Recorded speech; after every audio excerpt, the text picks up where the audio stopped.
There is very little that can disrupt the peaceful rolling hills of northern Kentucky, but tonight it's gonna happen. The INDYCARs are in town for 300 miles of all-out racing. Justin Wilson. He lists Sheffield, England as his home. Right now, he owns the world. It looks to be Dario's day. He will win on the streets of Toronto. Will Power will be a winner here at Edmonton City Center Airport. Breaking news. We now interrupt this summer stretch of road courses to bring you an INDYCAR oval race. As the summer sun goes down, the lights come up on the tight turns of Kentucky Motor Speedway. Tonight, it's the INDYCAR Series in prime time from the Bluegrass State as drivers run wide open chasing points leader Scott Dixon.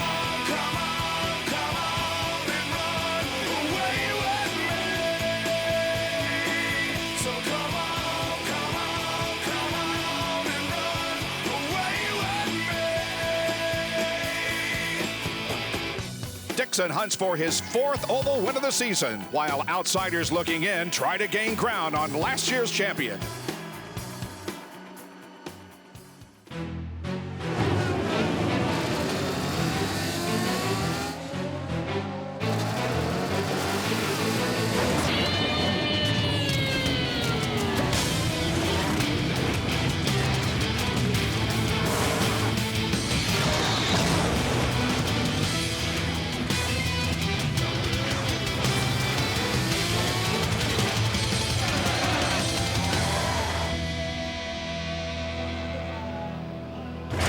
Welcome to INDYCAR Central on Versus from Kentucky Speedway. We are getting set for the Kentucky Indy 300 on the mile-and-a-half high bank track here near Sparta, Kentucky. We're in very much of a hurry-up mode because there is weather moving in. And speaking of weather, we've had sort of bad weather the last 48 hours. Thursday night, it rained very, very hard. Yesterday, the sun was shining, but there was no track activity whatsoever because of weepers. That is, water coming up through the cracks in the racetrack. The teams and the cars and the officials worked on the problem all day. They couldn't get it solved, so there was no activity whatsoever yesterday. The first time the cars got on the track was this afternoon about 4:15. They've had an hour and 15 minutes of practice, and there are some changes in effect here tonight, so nobody knows how the cars are going to react in the traffic. All we can hope for is a little bit of what we saw last year at this race when we had a lead change on the last turn of the last lap. Scott Dixon is being called to pit road. 6 laps to go. Castroneves may be able to steal this. Here comes Elio, and he will get by a departing Dixon. Elio is your race leader. Does he have enough fuel to go 5 more laps? Dixon is 6 seconds behind. Dixon just told his driver, save fuel. Dixon has got it on full tilt boogie. The gap is closing. Does Elio have enough fuel? Elio has got to put the hammer down because here comes Dixon. He's flying on the outside. It is going to be Dixon taking the win. Elio ran out of fuel just as he crosses the line. Has been battling his teammate Dario Franchitti for the points lead pretty much all season. I asked you yesterday after you got pole for your entrant points position, would you rather have the $10,000 or the point? You said the point because you think it could come down to that one. How tight is this fight between you two? Yeah, it's been very tight. He didn't show up for this. He's running late, so hopefully he runs late tonight as well in the race. But, it's going to come down to, we've been swapping back and forth, I think, for the last maybe 3 or 4 weekends of racing. So it's going to be exciting, and that's what INDYCAR racing's about. I think every championship that I've been in the fight for, probably 4 or 5 times, it's come down to the last race, and you've had 4 or 5 other competitors that can do it. But, it's always tough when it's your teammate. He's got the same equipment, but it's fantastic for Team Target, and hopefully one of us can win the championship this year. Dario's hanging with Jackie Stewart, right? Okay. He's bigger than us, I guess. Bigger than us. There we go. When it is this tight and really comes down to every single point, how hard is it? Because you've not had much time to get a setup on your car this weekend to go out there like this. Yeah, I think, for a team like like Team Target. You know, it's almost better to run not as much because you know we tend to roll off the truck pretty decent. You know, it was definitely pretty quick today, straight out of the first practice. I think we were first, and Dario was definitely in the top 5. So you know, it's a tough weekend when you got lots of fans here, and they don't really get to see the cars run. So I kind of like that. It almost turned into a one-day event, though. You practice, you get ready for the race, do the meetings, and then you're coming back out for the race again. So it's a lot of fun, but definitely very congested. Scott Dixon starting on pole position. Good luck. Thank you very much. Robbie Floyd. This is bringing it to you live right here. Right after the driver introductions, we're making our way down. It's getting that time. Ryan, how did it feel in practice, that limited amount of time you had? It was pretty good. It was very limited, a bit rushed, but car was pretty solid, and yeah, hopefully it's good enough to get the win tonight. This crowd's looking for a win. I'm sure nobody wants to win more than you. You've led all but, I think, 3 races. What's it going to take to put you over the top here? Well, we just got to hit our marks. Every race we try to go out and win, and hopefully with a bit of luck on our side, doing everything we need to do right, good pit stops, good speed fundamentally, and hopefully we'll have enough to get that win. You and Elio both practice quick. Are you able to jockey around anything in practice to kind of give you a leg up on maybe some of those single car teams? It's hard. I mean, it's so rushed. We certainly put our heads together, being a 3-car team here with Will as well. It helps, I think, with the limited practice. So hopefully that'll enable us to. It's just been so rushed, I haven't even hardly seen my engineer since practice, and we're here getting ready for the race. So putting a lot of faith in those guys back in the engineering office. Good luck, Ryan. Thank you. Kevin Lee. Elio Castroneves almost made the fuel strategy work here last year, nearly going the final 57 laps on the final tank of ethanol. Everybody's working a little bit blind because of the shortened practice situation and the new aero situation. How do you think the car is going to perform? Well, so far we have only an hour, which was the same for everyone. We felt that we're pretty strong, pretty good. Again, it's one of those things. We have only 20 times to try to push the pass button, and you gotta try right. I mean, in the practice I did completely wrong. I was like, oh man, I shouldn't have done that. But it's gonna be interesting, it's gonna be fun, and this is something that to improve even more and make the race more fun for everyone. Have a good day. Elio Castroneves. Bob? And the point standings are very, very tight as we go into this event. Just 3 points separate first and second, with Briscoe only 14 back. Elio missed a race and is 71 behind. Danica Patrick is the highest among the Andretti Green drivers in the point standings. Marco is next, then Weldon, Wilson, Kanan, and Ray Hall. Well, we have talked about the rule changes. When we come back, Jan and Robbie will go into detail about what's different for this race here at Kentucky. Welcome back. We are a short time away from the command here at the Kentucky Speedway. Well, the last 2 ovals at Texas and Richmond, as you might recall, didn't have as much passing and side-by-side action as some people may like. In fact, some of the racers apologized after the race in Richmond for that fact. Well, the IRL decided to make some changes. They take effect this weekend. To break it all down for us, here is Jan Beekes and Robbie Buell. And Lindy, of course, there's a lot of changes rules-wise, a lot for Robbie and I to look at and analyze. But Robbie, let's just get right into the aero changes. We do, and we really have to commend the series for making these optional changes. It creates about 300 pounds of downforce for these cars. It's all optional, but it's all to create better racing. Great job. So let's first take a look at this. This right there is a tire ramp. That's that orange piece down there. That tire ramp generates about 120 pounds of downforce with only 4 pounds of drag. So that's one optional change. Then right above it there, that is called a side pod extension. Again, about 80 pounds of downforce for 4 pounds of drag. So we've looked at those 2. Now let's look at what they call wheel inserts or backing plates. That is that place, that little hub that sits right in that wheel. It makes the wheel flat, and that's worth about 60 pounds of downforce for only maybe 1 pound of drag. And there's an additional thing you can put on that. We're just circling that right there. That's called a C-scoop. That's another attachment you can put on there for downforce, and those are all optional. The one big change that we're all really excited to see with the limited amount of track time they've had tonight is look at that end plate. Right there, there used to be a side wicker, a quarter-inch side wicker that went right up and down there. Those are no longer mandatory, have to be off the car. So what it's going to do is it makes the air cleaner as it comes off that back wing. And what they're hoping is it allows the cars on the track to get closer to the guy in front of you and challenge to pass him or get alongside him. And then there's another addition past this, Jan. And, of course, that's in the cockpit itself, known as the overtake button, which in Elio Castroneves' case is in the upper left corner. Now, there's always been an overtake button, But what it's done is that has taken your fuel mixture down here. If you were in position 4 and you were saving fuel, you would then press the overtake button. It was kind of like a default, put you right back to position 1 so you had more power.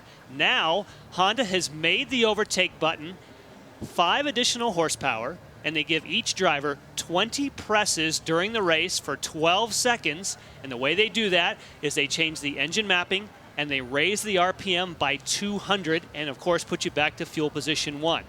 Now, it's not a true push to pass. It's more like an overtake assist. And for those who raced in Champ Car, they know that they kind of associated the name with the push not to be passed, and I believe it'll become defensive. There's the 20 pushes, 12 seconds, and of course, there's the key, 10 seconds for a recharge before you can press it again. We have more IndyCar Central on Versus when we come back. Welcome back to IndyCar Central on Versus. Joining us now is Will Power. And Will, were you a little sorry to leave Canada after back-to-back podiums there?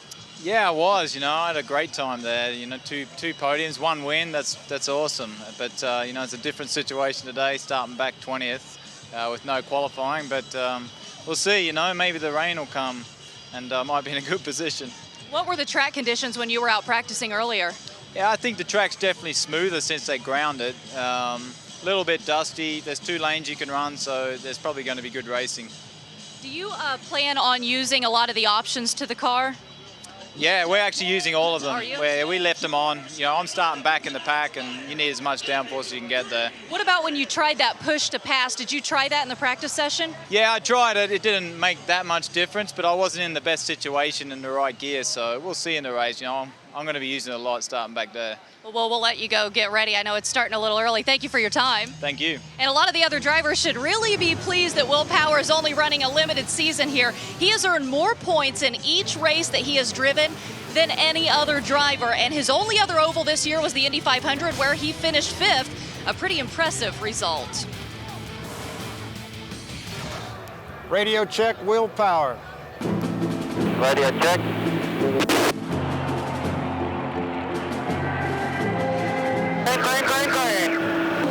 Will Power got the lead as they came down into turn number 1. I want to pit on 61, and I'm going to tell them down here, pit this time. They ain't going to have time to react. Is he going to finish 61 when he pulls out, or finish 62? He's going to be on 61. He's going to come in at the end of 61. Put him on 61. At the finish of 61, he would, when he crosses that line, it'd be 62. He'd be working 62 when he tells him to pit. Correct?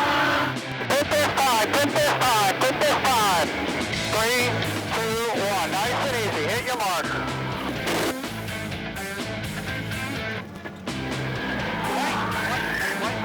You're okay, you're okay. Hold on. Reset fuel. Map 1. Good work out there. You're P1 plus 7 on P2, plus 7. Tell me, do I have enough fuel? 10-4, we got to run map 3 to the end. You're good if you stay at map 3 to the end. 2 to go. Full course yellow. Back her down for the pace car. He'll pick you up coming on the front straight. This will finish on the yellow, right? 10-4, coming to the checker. Good job, boys. Nice job, pal. Nice job. Congratulations. Ain't no best for bunch of part-timers. Nice job. Awesome job, man. Good job, man. That was good. That was good. And there is Jackie Stewart standing right next to Roger Penske. Listen, when we come back, Sir Jackie Stewart, I should say. Listen, when we come back, some more big news out of Kentucky. The 2010 schedule has been released. We're going to break it down for you. Stay with us. Welcome back to IndyCar Central on Versus. Yesterday here at Kentucky, the 2010 schedule was released. On it, 8 ovals, 4 permanent road courses, and 5 temporary street circuits. There are 2 new venues, one in Brazil, one at Barber Motorsports Park in Alabama. There are no races next year in Milwaukee or Richmond. The race here in Kentucky moves to Labor Day weekend, and the season will conclude in Homestead, Miami. Terry Angstad, president of commercial division of the Indy Racing League, is here. Thank you so much for joining us. First, let's talk about why did you choose Brazil to be first? Well, there really are a number of reasons. One, it's such a booming economy right now. We have a number of talented Brazilian drivers. And of course, our new fuel supply relationship was originated by Apex Brazil and INDYCAR. So we are running a blend of sugarcane ethanol and domestic ethanol. So a lot of good reasons came together to have us consider going down there, taking our product to that beautiful country. And why the addition of Barber? Well, I don't know if you've been there or not, but it is a beautiful venue, and they really just spared nothing in their support. Broad-based support, beautiful venue, southeastern part of the United States. We don't race a lot down there, so kind of taking our product a little bit into NASCAR country, so that never hurts either. You're sticking with 17 races like this year. Did you want more, or is 17 a good number? Really, for right now, it's a really good number. We're really building the value of our series right now, so when we get a little more successful commercially, we'll expand the schedule, but for right now, 17 is a really good number for us. Talk about how the unification played into this schedule. Well, it was really just so impactful, as you know, and if you look at a number of our venues, they were former Champ Car venues, so we've really been able to take advantage of that unification to go to beautiful markets like Long Beach, like Toronto, like Edmonton, so it really has helped our business in a number of ways, let alone the strong teams that came over as well. Let's talk about Richmond and Milwaukee. A lot of people wonder, what do you see in the future for that? Well, we worked really hard, in particular at Milwaukee. We love the venue, the historic value of that venue. Our cars perform very well there, and we really worked hard. It was a tough situation. We are keeping an open mind. I certainly think the State Fair Board and the new promoter will keep an open mind, and we hope to be there in the future. Well, we talked to some drivers earlier about what they think of the race coming up in Brazil, and here's what Elio had to say. Oh man, people are gonna go crazy, you know. Depends where it's gonna go. If it's gonna be in Rio or it's gonna be my hometown, I tell you one thing, man, they're gonna go crazy. They love racing, they enjoy the sport, they enjoy fast cars. It'll be awesome. I can't wait to go there. Terry Angstad, thank you so much for your time tonight. Thank you very much. Bob, now back up to you in the booth. All right, thank you, Lenny. You know, I hate these weekends when there's rain and a threat of rain, and especially on a weekend like this, but it could mean some really interesting racing tonight, Robbie. What that rain has done is we've only had an hour and 15 minutes of practice. And with that, with all the new changes and combinations for these guys to try, they don't have it sorted out. So not one team out there has got it figured out. So it's just going to kind of make it wide open for the race tonight. And Robbie, just moments ago after that practice, and you heard from Ryan Briscoe kind of reading between the lines, it's harried. People hardly have time to get ready. A guy who's confident, Scott Dixon, says he's trimmed to win. Other people not so confident. I think all those variables are going to make for some great action, Bob. We have had great races here in the past, and hopefully we will be able to get this entire race in tonight. It is 200 laps, but of course 101 laps would be the official race. Hopefully the weather will stay away, however. Thank you for joining us for INDYCAR Central on Versus. When we come back, the command to start engines will get things going at the Kentucky Indy 300. Kentucky, the Bluegrass State, a place that's rich in racing tradition, where last year's finish came down to the final turn of the final lap. A couple of turns to go. Can he hold him off? Dixon will win it. Tonight, the cars and stars of the INDYCAR Series run under the lights in prime time.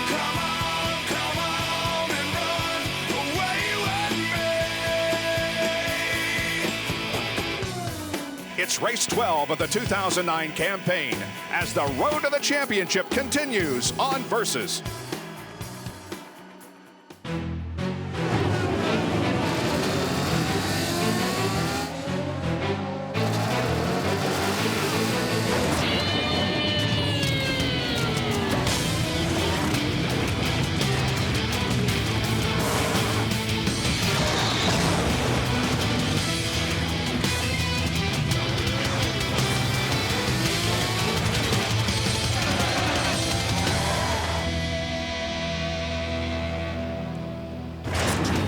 Welcome back to Kentucky Speedway. Hard to believe, but now after this race tonight, only 5 to go in the 2009 season.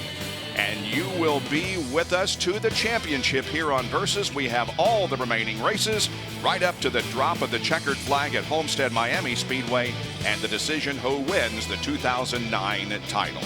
Well, as I said, we're in a hurry-up mode because we want to get this race started and hopefully in its completion. Let's go down for the command. Race fans, are you ready? It's time for those most famous words in motorsports. Please welcome back wildlife expert and executive director at the Cincinnati Zoo and Botanical Gardens, Thane Maynor, as he gives the command. Drivers, start your engines. Engine start command has been given. Starting with row 1, cut them off. Row 1 hot. 2 hot. 3 hot. 4, 1 hot. 5 hot.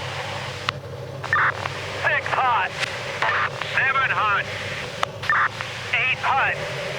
9 hot. 10 hot. 11 and 12 hot. How about row 4? Now, there was one car in row 4 that had not started. Hopefully that's been corrected. 23 are on the grid ready to go here at Kentucky Speedway. As you can see, on the pole position is Scott Dixon.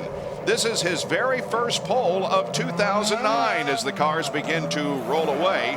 Now, he does not get a point for the pole position because they're lining up according to owner points because qualifying was rained out or weavered out, shall we say. So Scott Dixon wins the Peak Performance Award, $10,000.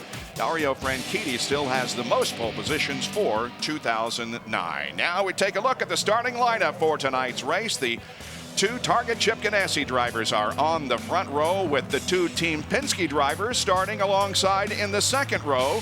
And the third row has 2 Andretti Green drivers. Then we go back to row number 4 and get Dan Weldon from Panther and Justin Wilson from Dale Coyne Racing. And the good news is row 4 did get off. Everybody's clean there.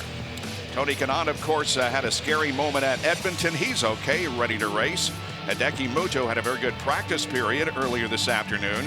Back in row number 7, Rafael Matos. He told me down in the garage area just before the start of the race, his car was awful. We'll see how it goes. Eighth row, Milka Duo and Mario Marias, who was second quick in the practice that we had. Ryan Hunter-Ray and EJ Viso will line up in the 9th row. Mike Conway and Will Power in the 10th row. Jacques Lazier back in the Curb-Agajanian car, number 98, along with Sarah Fisher, who returns to the IndyCar Series, and Thomas Schechter will be the 27th starter, the 23rd starter, I should say. There is Thomas Schechter in the Montevideo sponsored machine, starting for Dreyer and Ryan Bold Racing. Ed Carpenter will have the Menards in-car camera on his car, starting in 14th spot. Tony Kanaan, the 711 machine, starting in the 9th position. Inside row number 5, we go up to Marco Andretti, starting in 6th in row number 3. And Elio Castroneves will have an onboard camera. He starts in the 4th position. Dario Franchitti will start at the inside, or the outside rather, of row number 1. Jack Arute is still on assignment for ESPN. He'll be back with us next week. In the meantime, Kevin Lee does the outstanding job of filling in. Kevin? Thank you, Bob. Well, the big story as far as strategy concerned, obviously, is going to be the assist overtake, the push to pass. How often do you use it, and when do you use it? Also, we're going to be looking at a fuel strategy. Not so much tonight. It's going to be full rich. Everybody's going to be in position 1. It's almost certainly going to be 4 stops. If somebody wants to gamble, though, you can go 48 on a full tank. The other issue is the race in case it rains. Get to 100 laps and be in the front. Bob? 200 laps of racing. The turns are banked at 14 degrees. The tri-oval area in front of the main grandstand is banked at 8 degrees. We are ready for competition here at Kentucky Speedway. We're glad you joined us on this Saturday night. Hopefully we'll see a complete 200 laps of racing. And another thing that they've done, they have shaved or gotten rid of the bumps. 37% of this racetrack, they've gone out there and ground those bumps away. And the drivers say it's smoother than it was a year ago. But you heard Tony Kanaan say it makes it a little more abrasive, so watch out. Be nice on your tires first couple stints. Pace car pulls in. The Apex Brazil green flag does not wave. Well, it was waving from the honorary starter, but indeed there will not be a green shown. A little bit staggered there on the... It's a 2 abreast start, remember that. The front row was definitely not 2 abreast. They didn't like the look of that one. It was definitely staggered, so we'll try it again. Dixon and Franchitti up front. And that's up to Franchitti, really. If Scott Dixon hammers it, if you're on the outside of the front row, you got to stay with him. That's the prerogative of the pole position guys. Stand on it, and everybody else has to stay with him.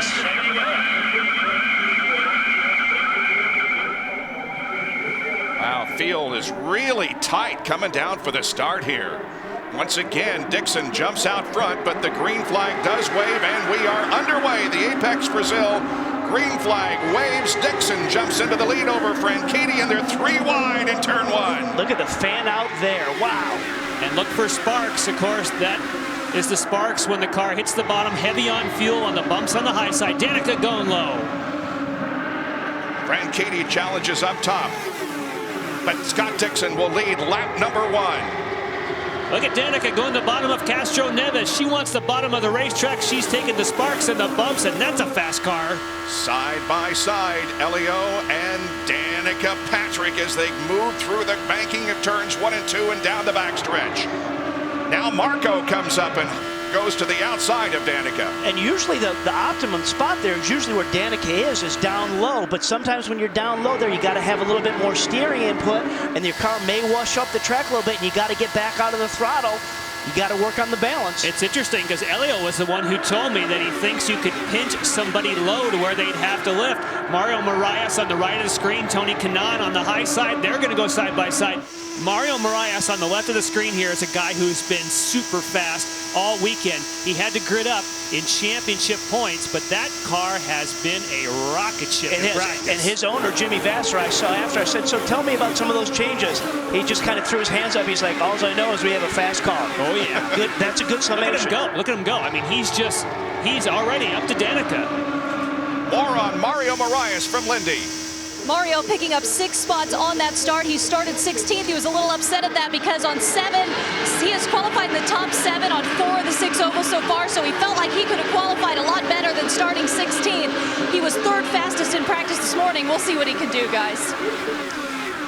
Well, the great thing about a 1.5 mile speedway, if you have a good race car, you can always move up through the field. There's some tracks that are really difficult to pass on, but a 1.5 mile configuration, if you have a good race car, you can work your way to the front.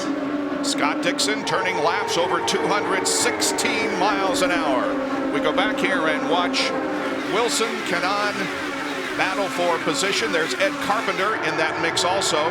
There's Danica Patrick, who's 5th. Thomas Schechter has been one of the biggest movers. He's gained 5 positions since the drop of the green flag. And guys, some of the differences between the 2 Andretti green racing cars of Marco Andretti and Danica Patrick is during practice, they used the full assortment of their goodies. They had all 3, both the ramps, the extensions, as well as the C-scoops. Well, Marco's the only one running anything different right now. He does not have those C-scoops in there, doesn't want that added bit of downforce. I think more downforce as the night progresses is going to get heavier, and he doesn't have them on. That's the difference between the other 3 HER. And maybe the trade-off there is it's great to have all that downforce, but it does create a little bit of drag. And you heard Tony Kanaan say earlier, he said, I just want to be fast. I don't necessarily need to have all that downforce. And those C-scoops, they're about 10 pounds of drag. That's what they say, depending on who you talk to. About 40 pounds extra downforce. Everybody's running essentially the same package with the new aero changes, except just a few teams. As mentioned, Marco Andretti does not have the side pod extenders.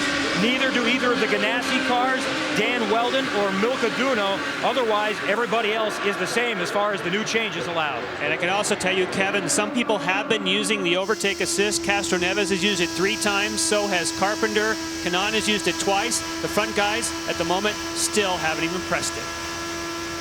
Watching Tony Kanaan right on that rear wing of Ed Carpenter. Man, oh man. Up on the high side is Marco Andretti. Kanaan right behind Carpenter. That's Justin Wilson to the outside. Man, so if we said we had to shake things up after Richmond and look at some side-by-side, I mean, for rolling into our first 10 laps here, it's great. And look to the right out of Kanaan's car there. That's Justin Wilson trying to get the spot from Tony Kanaan. This is the 9th position. This is the 8th race that Scott Dixon has led this year. He's led since the drop of the green. INDYCAR nonstop on Versus. The Kentucky Indy 300 on Versus is brought to you by Apex Brazil, the Brazilian trade and investment promotion agency, and by Peak Performance Products. When you peak, you win. Second place battle here. Elio's up on top. Dario's on the low side of the racetrack, and Castro Neves is going to take it. That's the 3rd position as Briscoe remains 2nd. Castro Neves now 3rd, and Dario Franchitti 4th. But now these guys have been battling wheel to wheel for several laps. This is Ed Carpenter and Tony Kanaan for 7th place. And at the same time, Mario Moraes is making a move up there for 3rd. At the same time, this battle here between Carpenter, as you said, and Kanaan has been wheel to wheel for a while. And there's the move. He goes right around Dario, does Mario Moraes. That is a smoking fast car right there, Moraes. He started in 16th position and has now moved up to 4th. Look at how he's able to keep Moraes in front. You see how he could keep his car down low coming off there? Man. Ed Carpenter goes to the high side of Danica. Wow, he just left Kanaan. He said, you know, I'm tired of going wheel to wheel with you. I'm going to go after your teammate. Nicely done. Wow. It used to be that when you ran on the low side here, you couldn't pass anyone. Not today. No, it's great. Well, the Indy Lights race today was incredibly exciting. You know, there was guys shifting. One person would be leading, and the next lap they'd be back and forth. So if we get any of that, we've already seen that, we're in for a great race. Yep.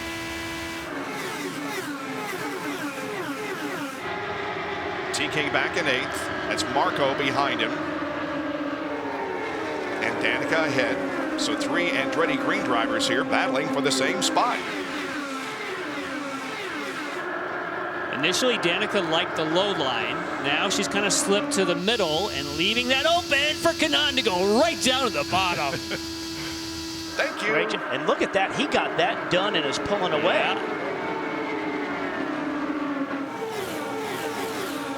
3 team cars right together. We know that Marco Andretti typically likes to run high, and that needs to rubber in a bit, and he's up there running high, but doesn't seem faster. Seems like the low groove is the way to go right now. Yeah. And even with all the limited running time earlier, he's one driver that was pretty happy with his race car when he got out of that after that hour and 15-minute practice, Marco was. And Ryan Briscoe has cut into the lead of Scott Dixon. The interval is just a little more than 1/10 of a second, or a few car lengths, as Briscoe's got a real run.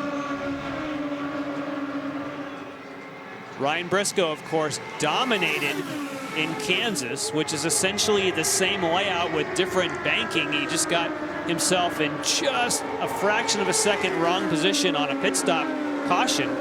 But he's just hanging back there, taking some of Scott Dixon's air, saving some fuel. But boy, that car looks solid. Going back to the start of the 2007 season, Scott Dixon has led 25 of 30 oval races. That's a nice percentage to have on your resume, isn't it? No kidding. Briscoe looks to the high side of Scott. Yeah, and Briscoe, he's just sitting back there right now, just kind of sizing him up. He's like, I'm not necessarily going to go by. I'm just going to see where I'm a little stronger than you. I'm going to let you pull me around this racetrack. I'm just going to fool your mirrors a little bit and just mess with you. If I was Ryan, I'd stay right there. Right there. As soon as I got a little bit of heat from behind, and also, I might actually stay right behind Dixon, because 2 cars running side by side will be slower than those that are running in a line, like right there. Those 2 cars will run faster aerodynamically. They need to help each other. Yeah, and then what he does when he get into the corner, he just goes up on the top side to get in a little clean air. When they roll off the corner, pop back down. Look at the battle. Battle for the lead on the left, battle for 8th position on the right, Danica and Marco. Last time they had a side-by-side battle on an oval, they were not best of friends when it was over, but they've since talked that out. And, you know, we heard that Marco has a little different configuration with what's available with these optional changes. He has got less downforce, if you will, than what we heard Danica has. But as you can see, all the other things that go in the car, some guys it works better for, and some guys it doesn't. And now he's alongside Shorter distance around at the bottom, longer distance around on the high side. That looks about 10 pounds of drag. What do you think? Yeah, that's what the calculation is. Boy, Danica doesn't want to give up that spot, though, does she? She is on the bottom of the racetrack and taking it back from Marco. Very nice. Up front, it is still Scott Dixon with the slimmest of lead over Ryan Briscoe. You're watching the Kentucky Indy 300 from Kentucky Speedway on Versus. Back at Kentucky, where Scott Dixon continues to lead Ryan Briscoe by that much. Back in 4th spot, we've got a great battle going between Ed Carpenter and Mario Marias. Now, Ed has pulled away, but they were wheel by wheel that you saw during our IndyCar non-stop. Ed Carpenter, this was the site of his first career top 10 finish in 2004. Last year, clearly his best race was here. He started 8th and finished 6th. Lindy? Ed continuing to make moves here, has a little bit of understeer in 3 and 4 that he's complaining about. They made a few changes after that lone practice today. He's happy with everything else. By the way, Bob, he is running all the new options possible on that number 20 car. Doing a great job running right now in 4th spot. And calling the shots up top, Jimmy Vassar on your right, former driver, of course, who's now part owner with Kevin Kalkoven from KV Technology. Yeah. It's always, you know, you can always stand like that with your arms kind of going back. When you got a fast race car out there, you can feel good about yourself, pump your chest, and that's what he's looking at right there with Marias. I think he's looking for a new set of tires when he goes for his first stop. Of course, they'll all get tires, but he was so fast and now he's sort of backed up. I get the sense that maybe he wore them or used them a little harder than he wanted to, and now he's kind of just biding his time. And again, we don't have a gauge since we had that limited time of an hour and 15 minutes of running. We really don't know where the tires are going in terms of where at 50 laps where that takes the speed. Does it take anything away or not?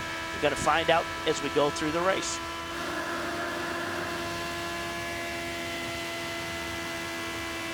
On board with Tony Kanaan. And still up front, Thomas Schechter on pit lane.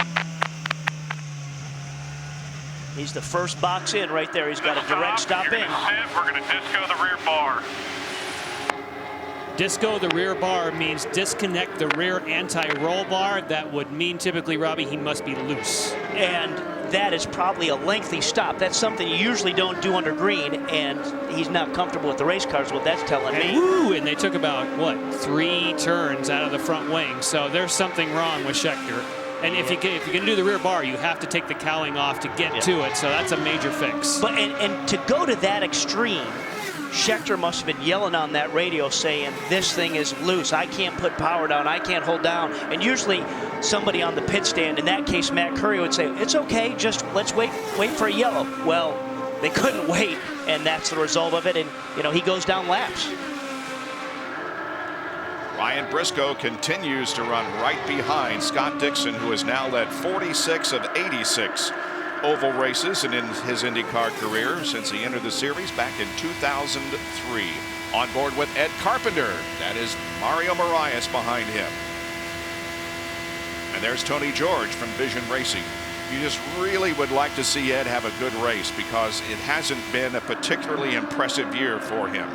No, and, coming off of this road course run that we've had, that's not Ed's background. He didn't come up on that, so he's still on a steep learning curve when you're at those road courses. So to be back here on a 1.5 mile super speedway, that's his world.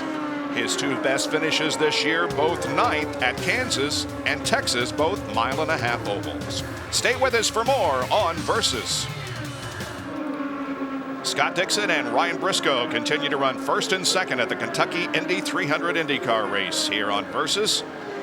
And we have completed now 45 laps, coming down to complete 46. When can we expect to see pit stops? Well, the window is open right now.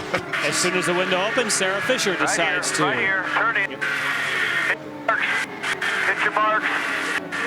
Hold your brake. Reset your fuel. You got to hold the brake so that you can get the torque on the wheel nuts, and they reset the fuel as a counter. And I can tell you, if you're a guy changing the right or front left tire on there and your driver doesn't hold the brake, you yell at him after the race. Now we were starting to say she is in the window. So she would be in the window for a 3-stop race if it stayed green, but the leaders will go longer. I'm going to predict that Briscoe, as we see Matos on the early side. Reset fuel. Wait.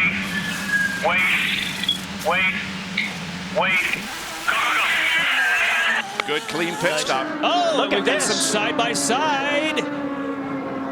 Coming up on Robert Dornbos, and the leaders right behind him. What are they going to do? Now, what's going to get really interesting after they sort themselves out with Dornbos, we are in the window. We think these leaders are probably going to come in, say, lap 50. Oh, but Briscoe's slipping a bit high. He's up. Is he high? He's making it work still. Yeah. Wow. Briscoe has the lead as Marco Andretti comes in.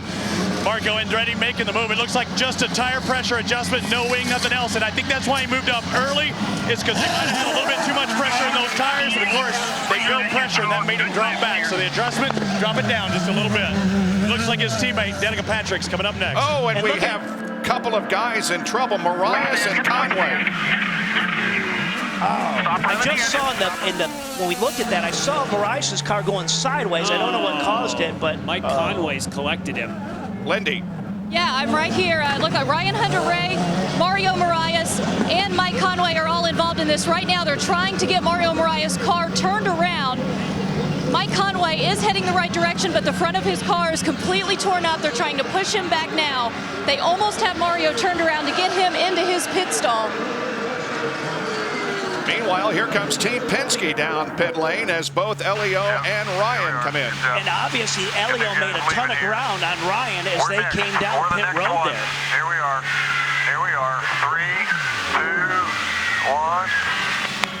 Earlier, you talked about Elio Castroneves using that overtake button. I talked to Tim Cindric about it, and he said, yeah, use it on the start only. Use it a couple of times.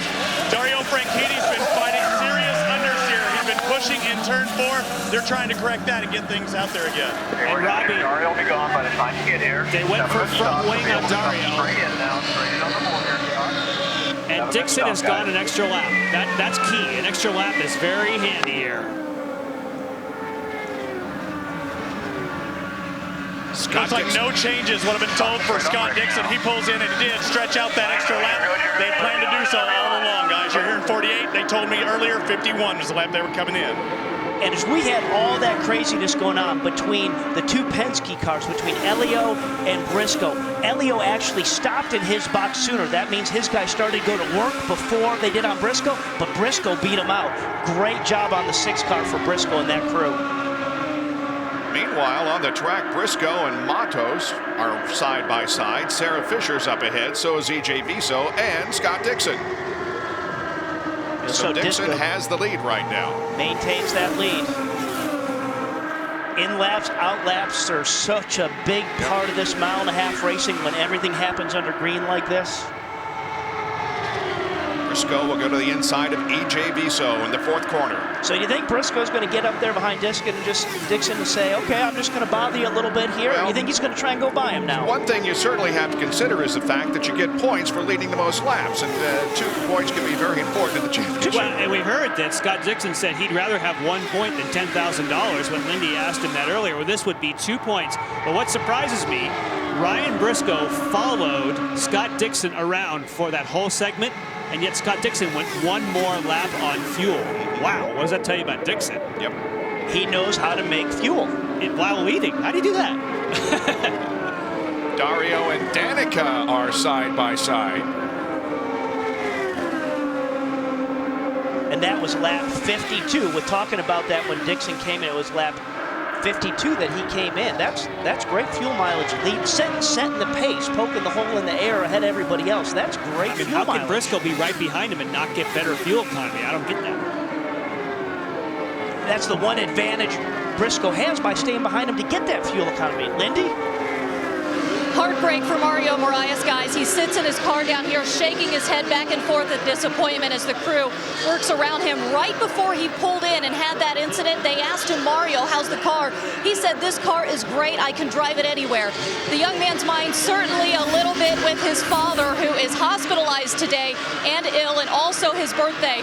I'm being told right now there is some left rear damage.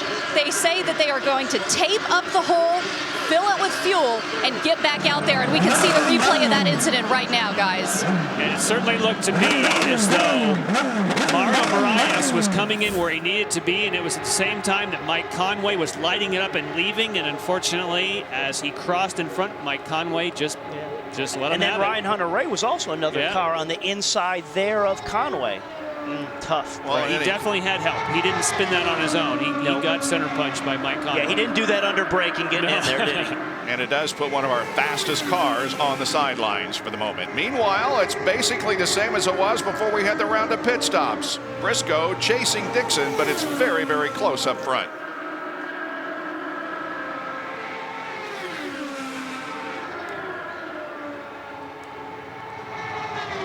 Running back in third spot is Ed Carpenter. Go Ed. Yeah. Great stuff. There That's he a great is. Yeah. With no cars between himself and the second place car. Yeah, so let's just keep an eye on lap times, and let's see if he makes gain up on Briscoe as they run through the next five laps. I wonder if Briscoe just doesn't have enough to get by Dixon, because the 2 points for the championship are huge to lead the most laps. Ed Carpenter was dealing with a little bit of understeer in 3 and 4, but they decided not to make any changes in that first stop. It looks like it worked out. Fourth came in, fourth when he got out, he got by Castaneves on the track. Crucial to note, too, so many times we see somebody have a good run going on track, but then the non-Penske and non-Ganassi teams oftentimes lose some time in the pits. This time, he did not lose anything and has picked up another spot on track. And part of why you don't want to rush to make too many changes on a pit stop when you have a good car, as Ed Carpenter does, is the track's changing. It's getting cooler. And so that means the track may loosen up or may go to more push. So you don't want to outguess yourself when you have a good, solid race car. Elio is right on his rear wing, though. This is the battle for third spot. But that's what Ed wants. He wants some help out there. So if he can hook up with Elio, the two of them work together, they can make more ground up on Briscoe and Dixon. We saw quite a few sparks, though, from Ed Carpenter, meaning that when he's heavy on fuel, he may not be as comfortable. Now, Dario Franchitti had a bit of a moment here a few moments ago, got to the high side, got in the wash of the car ahead, and look at this. If you get outside where it's gray, woo-hoo, keep it off. Scary moment there as you go down gears for Dario Franchitti. Franchitti currently running in 7th position. It is Dixon, Briscoe, Carpenter, Castroneves, and Kanaan, the top 5, with 64 laps completed at the Kentucky Indy 300. Tonight, we're on the high banks of an oval Kentucky Speedway. The series heads back to the road course next Sunday, August 9th, here on Versus, 1 o'clock Eastern. The Honda Indy 200 at Mid-Ohio. It's part of Versus Red, White, Black, and Blue Summer. It is available on Versus HD. August 9th, the INDYCAR race at Mid-Ohio. 2 cars running up front have dominated laps on ovals this year. Coming into tonight's race, Ryan Briscoe has led 463 and Dixon 396. That's a combined total of 859 of 1,400 laps on ovals this season. All right, Robbie Floyd has an update on Dario Franchitti. I made my way down to the number 10 crew and asked them about that push and what was happening in 4. And they said, you know, in that first step, in that first stint, he was actually having that push up into the first 40 laps. Around 40 up until that pit stop, things started neutralizing. It was a lot better.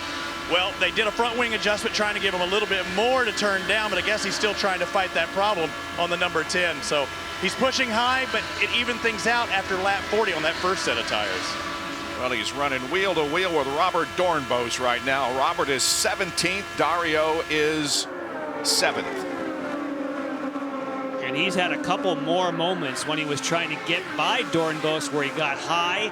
He got a bit of the wash from Doornbos, and if your car is pushing in, you get in that wash, man, it's like, look out, wall. And if you had that happen to you a couple times, as it has for Dario, you're just not as willing to charge hard into the corner and run that high groove, because all of a sudden you may lose the front and go up top. Just, you know, it comes back to confidence is king for these drivers on these super speedways running, you know, 217 miles an hour lap after lap. He is in his 6th race of the year. Will Power running in 10th position. He was a winner, of course, last week at Edmonton. He finished 3rd at Toronto. He was 5th at Milwaukee, 2nd at Long Beach, and 6th at St. Pete. Quite a year for a part-time driver. And according to our data, he has yet to press the overtake button. So if they keep working on that car, assume their strategy is, let's keep working on it, get it what we need, and save everything for the end.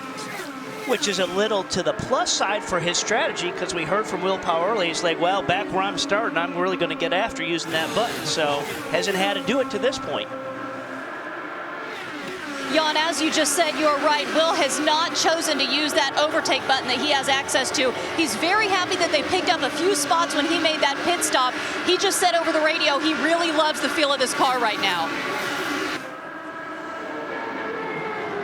And we'll leave that momentarily as we go up for the battle for 3rd.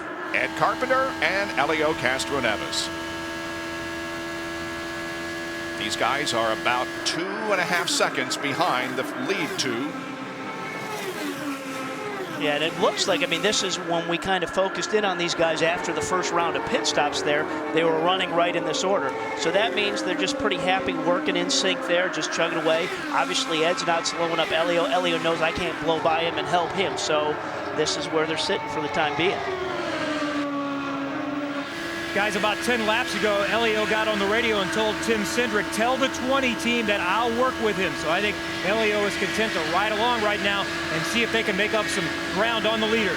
There you go. Yep. And, you know, when you're sitting behind somebody, as he's sitting behind Carpenter, he does a better job of conserving fuel. He may be able to lift off his throttle a little bit, use the draft to Carpenter pull him around. And if you don't use as much fuel, that's to your advantage. And the reason you tell the spotters and you work together is you want Ed Carpenter to be confident that someone's not going to dive in and try and take the position from you. All of a sudden you go, hang on a minute, I have a partner. You would drive a line, you wouldn't worry about being defensive. You figure out, free up my car and let's see if we can catch these leaders if we work together. No, great point.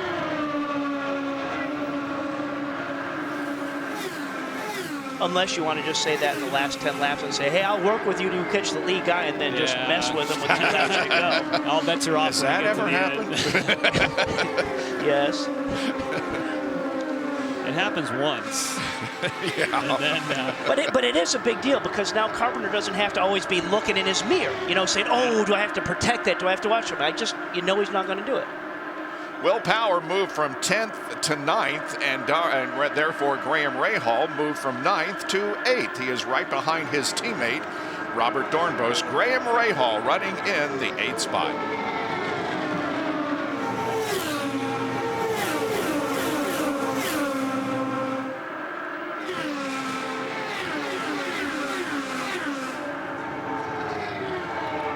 And his best career finish on an oval at Richmond, and he goes to the inside of his teammate.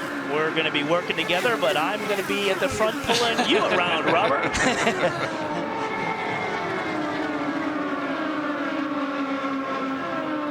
Finished in 3rd position at Richmond, Graham Rahal. Winner on the road courses, looking for his win here tonight. Sir Jackie Stewart is in the house, ladies and gentlemen. We'll hopefully talk to him in a moment when we return to Kentucky. Welcome back to Kentucky Speedway. We're on lap 89 of 200. And right now it's Scott Dixon in the lead in the number 9 Target Chip Ganassi car. But if you move a couple of pit boxes down, you will see Jackie Stewart, 3-time Formula 1 champ, looking over Roger Penske's shoulder. You offering him any advice? No, he knows it all. He's been around as long as I have, and he's the master here.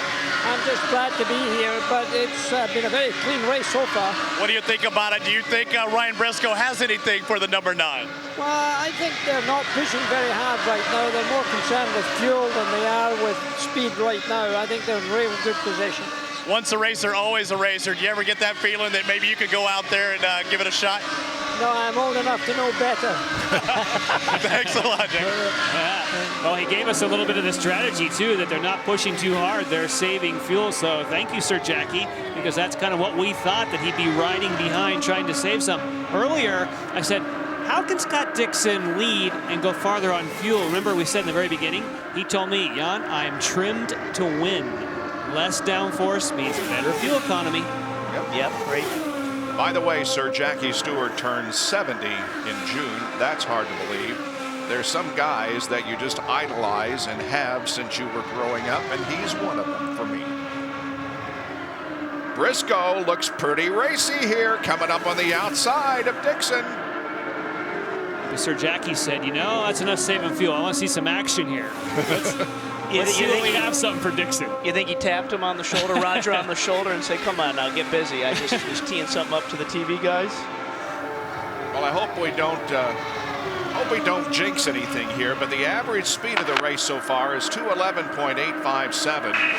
Kentucky is the site of the second fastest race in series history. That was 2003. The average speed was 197.9. The fastest IndyCar race ever was in Fontana, California in 2003, 207.1. So we are on record pace. Let's hope we can go the remainder of the distance without a caution. Now they're starting to catch up to some lap cars. So if Briscoe decides he does want to go towards the front, you can start using lap cars to get a tow and be aggressive. So he'll have to make his move if he's going past other cars, use them as a pick, as it's called. He doesn't want to get left out of the draft. This could get good. And what's a big tool for the drivers with using some of the lap cars is that's where your spotters come into play. Your spotters can kind of give you a read of where the guys that you're coming up on, like right there, come on Ryan Hunter-Reay. Where's he running out there? Where does he like to go on the racetrack? And it's going to help him. Here he goes. It worked. Side by side for the lead as Briscoe has got a slight advantage on the top side of the racetrack. Look like they're going to split Hunter-Reay as they go down the backstretch. Still wheel to wheel. Elio's had him a little bit going in there, but as they come off, we'll see. Briscoe is going to lead at the line by a few inches. This is what the IndyCar Series fans have been wanting. We don't have big packs, but we sure are seeing side-by-side, wheel-to-wheel battling. Hideki Muto is the next car in line. We'll see who that helps.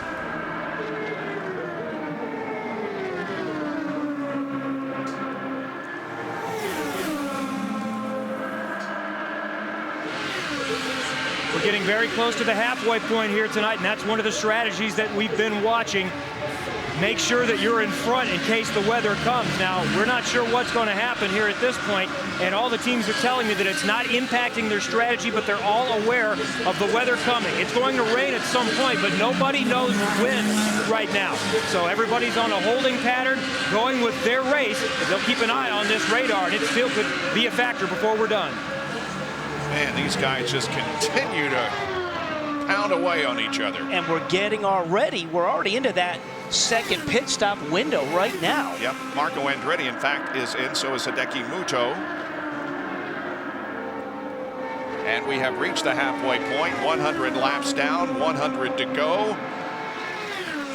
Is this great at the halfway point? This is what we want. We want these guys side by side all night long, because what that does, it allows everybody behind them to come on up and play with them. Ed Carpenter's laid out. If history repeats itself, that means that Dixon would go 2 laps longer than Briscoe because he would go 1 lap longer per stint. So we'll see if that holds true. Now, Briscoe led that lap. If he's trying to lead laps, that's a really hard way to do it up on the top side of the racetrack, beating Dixon back there time after time. And Carpenter pits, Kevin.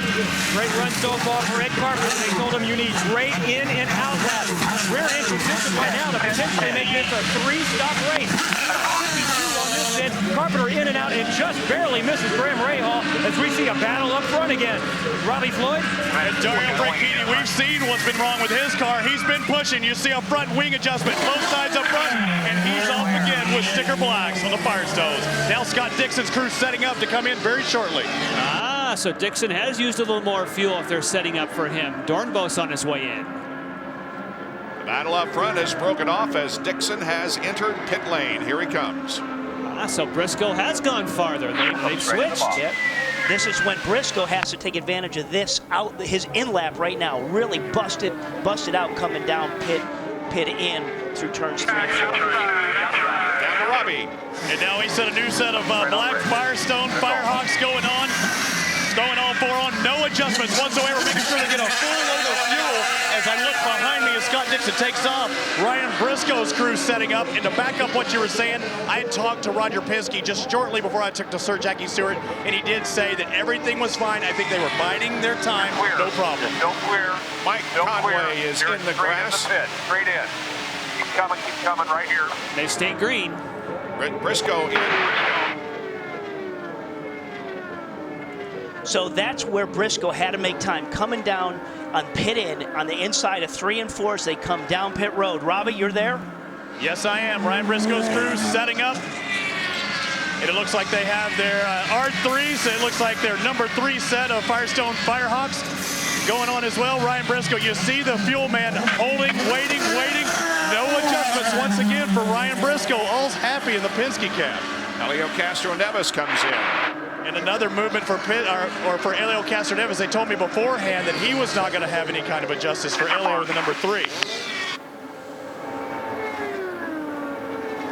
Elio slowly down pit lane. He's finally there, Robbie.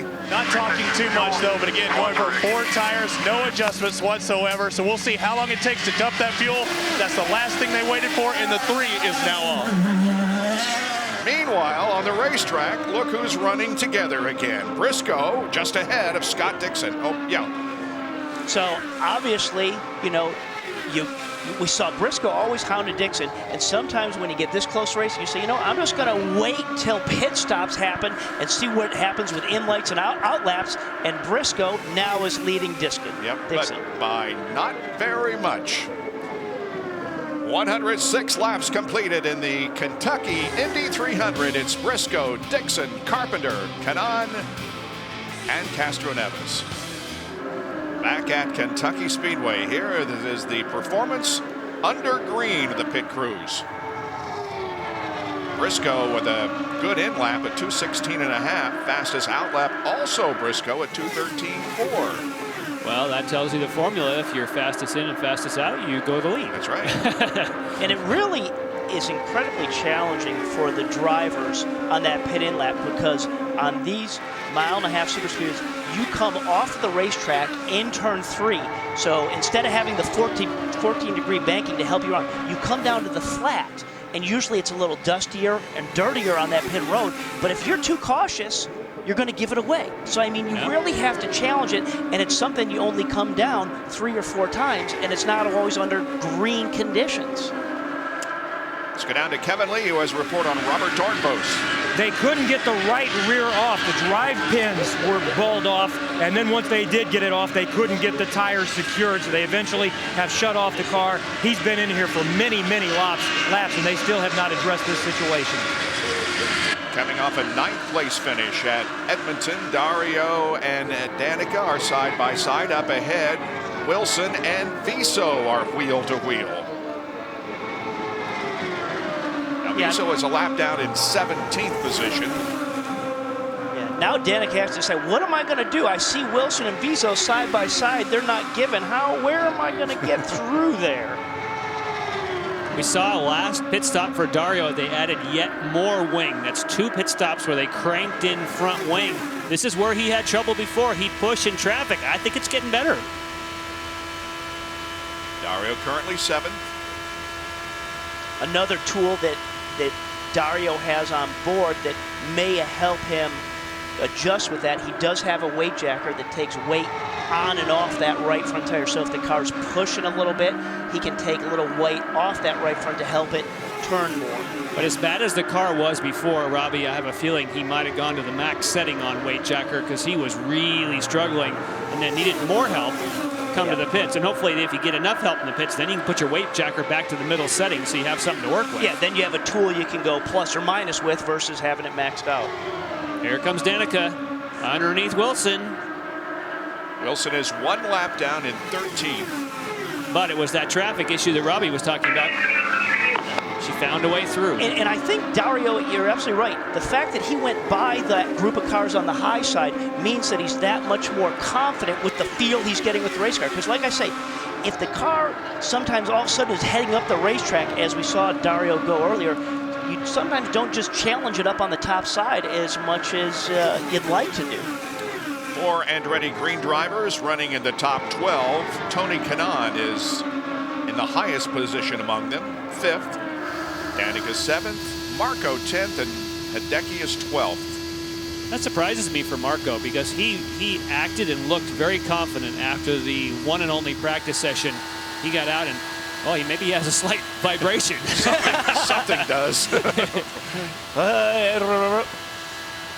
That'll slow you down. How'd that go again, Robbie? Did I do that? I got to put my mouth guard in. Okay. Actually, you know, this track was so bumpy prior to, like I say, they ground almost a third of this racetrack prior to this event. Yep. The NASCAR race they had prior to this, you know, there's a joke going around that all the drivers were wearing mouthpieces, mouth guards, because it was that bumpy. And for those guys to say that, and those big cars with the amount of travel and suspension they have, just think how it'd shake your eyes loose in one of these bad boys. Watching the battle for 6th spot. Dario on board here, and Danica is right there. Pulling up alongside. Now remember, Dario... Outside, still there. Yellow. Yep. Justin Wilson's on the pit entry lane. Electrical, did you hear that? You get in here, we'll do a standard service. Tires, fuel, and then we'll get side pods off. Okay, this standard service, which is the normal routine for Wilson, just to get fuel and do the tires, and then they said we're going to get the side pods off to see what's going on with, that's where all your electrical boxes are on those side pods. Blow up and what's pull? I don't know, something binding up. Copy that. Something binding up. Well, the pits are closed right now while the pack forms up behind the pace car. But it's our first caution of the evening, and it comes on lap 123.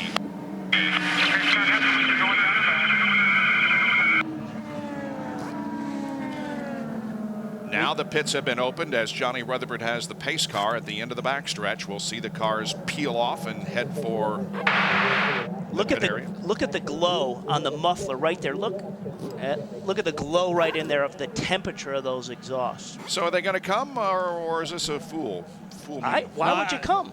Well, if you're in that lead group, you're going to have to make another stop. Well, here they come. It's because you want to be covered, but you don't have to, and you'll be forced to make an additional stop now. But here comes the whole group. Yep. Monkey see, monkey do. They just gauge off the leader. And Carpenter's Vision crew goes to work on the 20 car. Down to Robbie. And right in pit out, Scott Dix again throwing on a new set of Firestone Firehawks. No adjustments. They're happy there. I turn to my right. I see Dario Franchitti, a full load of fuel, a new set of Firestone Firehawks, and he's back out again. No adjustments for Dario this time. And Castro Neves picked up a spot. So Scott Dixon, you could see the two Penske cars get out there ahead of Scott Dixon. So he's lost a little bit of track position. Things going nicely for Team Penske right now. Yeah, and you know when you say why, they still have to make another stop. When I said why would they stop, but the one thing this does, it opens their window up if there is another yellow in terms of when they come. There were some cars that did not come in for a pit stop. Hideki Muto and Will Power among them. We'll take a break under caution here at Kentucky Speedway.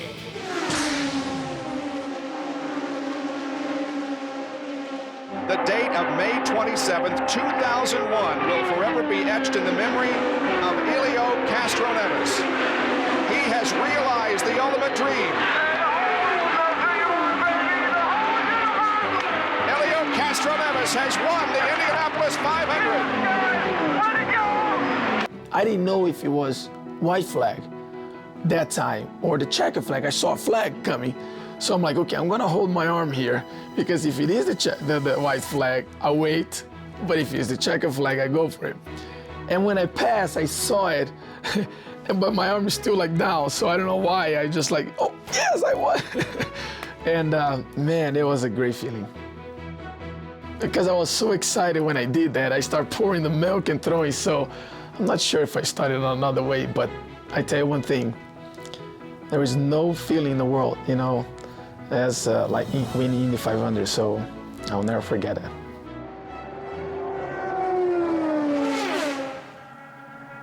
And of course, Helio has added 2 more Indianapolis 500 victories since then. He's a 3-time winner of the 500 and has 2 wins this season. Texas, in addition to his Indy 500 win. Currently in 3rd position behind Will Power and Ryan Briscoe. Now, Will Power did not pit, and so he stayed out and is now the leader of the race. And Helio only got fuel, right?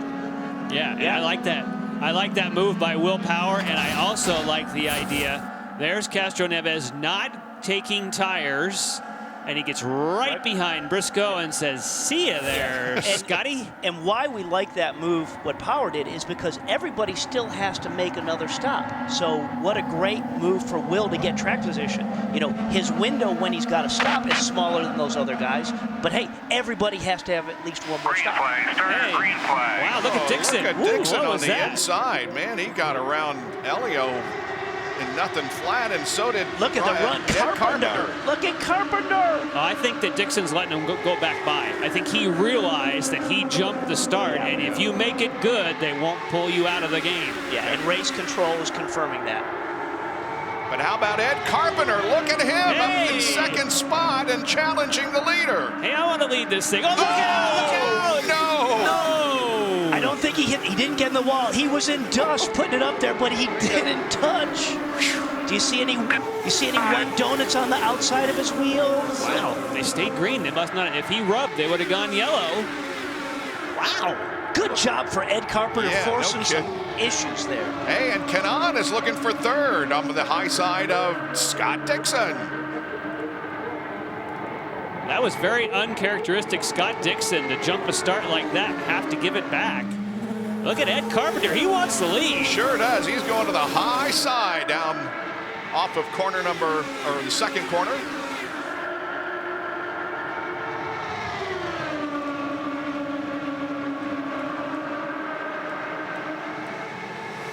Here's a replay of what happened to Ryan. Oh, there was the right rear. Did you see that? It put a little bit of black mark up there, just ever so slightly. He's fallen back to 8th position. All right, so here he goes. Look at Briscoe. Yep. Just painted a little bit. Yeah, and Helio lifted because he thought he was going to crash, and then Tony Kanaan says, I'm not lifting, see ya. And there's another guy that didn't lift, the 20 car Ed Carpenter. Yeah, that's right. Momentum.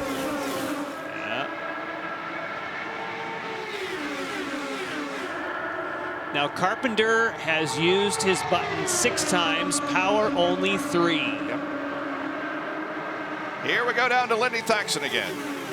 Justin Wilson no longer in this race. I thought I heard you say over the radio it was like the engine shut off, like you lost power. What happened? Yeah, it turns out it's the wheel bearing. The right rear wheel bearing gave up, and just going down into 1, it just slowed down. It wouldn't accelerate, and brought it in the pits, and you could tell it was gone. So disappointing end, because we weren't the quickest car out there, but we're a lot stronger than we have been. The car balance was good. I felt we were having a reasonable day. We could have got some good points, but that's how it goes. So we'll move on to the next one. Justin Wilson, thank you. Kevin Lee? as Will Power tries to hold off Ed Carpenter, and Carpenter looks to the high side. Will is at some point going to be thinking very soon about his future. He wants a full-time ride next year, but knows he has a great situation. He told me this week that if it was offered to him, he'd almost certainly take a part-time ride with Penske again and Grand Am races or something along those lines rather than a full-time ride somewhere else. Man, we got some good stuff going on here. Carpenter trying to get the lead from Will Power. Now with Will leading these laps, Scott Dixon has clinched the 2 points for leading the most laps here tonight. Boy, Carpenter is trying everything he can, isn't he? But he's closer now than he was. Yep. If he can manage to keep that, because he seems faster off of turn 2. We understand they're telling Ed to use that button, but one thing... Here comes Tony Kadai. Yeah, how about that? And that's what you love to see, is when you get those lead cars side by side, creates a great opportunity. Right there we see with Dixon and Kanaan. Look as they're coming up there. The rule changes are working. Yeah, but one thing I don't think we mentioned, I know we talked about it yesterday on our show, you can use the push to pass button defensively the same way you can use it offensively. Oh, yeah. If you see somebody coming and you think you need to defend yourself, that's a good time to use it. And as we speak, Carpenter's down to 10. He's used it 10 times now. So the team told him to use it, and he's using it. Yeah, that's to get to the lead. And that's why it's good to say overtake assist. You can see that he doesn't rocket past Will Power. It just gives him a little bit of a boost. Going back there, you see Castro Neves. They were saying the 3 in front of the 9 for that start. So you see Castro Neves coming past Dixon there. That was because of that start. So they're just correcting that on track right now. Down to Kevin Lee. Most teams were saying that they were going to leave it up to the driver when to use the push to pass, but Will Power, leading much of the time during this battle, has been reminded you can use it in defense mechanism. Great battle here as Carpenter pulls up again on the outside. Wow, inches apart at 215 miles an hour. And now Danica is trying all she can to get around Dixon back in 5th. And where Will's car, or where Ed's car looks really good, is rolling off of turn 2 here. When he comes off of 2, it seems as though it just accelerates up there, but it's just not enough to keep it rolling through 3 and 4 and do the same thing. 1st, 2nd, 3rd, and 4th. There they are, wheel to wheel and side by side.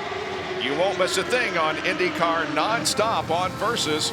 We have 141 laps completed. Power and Carpenter battle for the lead. Hard to keep up with all the action out there, but this is the way it should be, oval track racing in the IndyCar series. Will Power leading Ed Carpenter slightly, running back in 3rd position is Elio, and then back in 4th we've got Kanaan and Dixon side by side. And they've been doing that for a while, but absolutely the way it should be. And it's not just for us up here watching it, for the fans at home, for the fans here. This is what these guys want. This is just the energy that gets them going, just the lap after lap. This is the game. This is the challenge.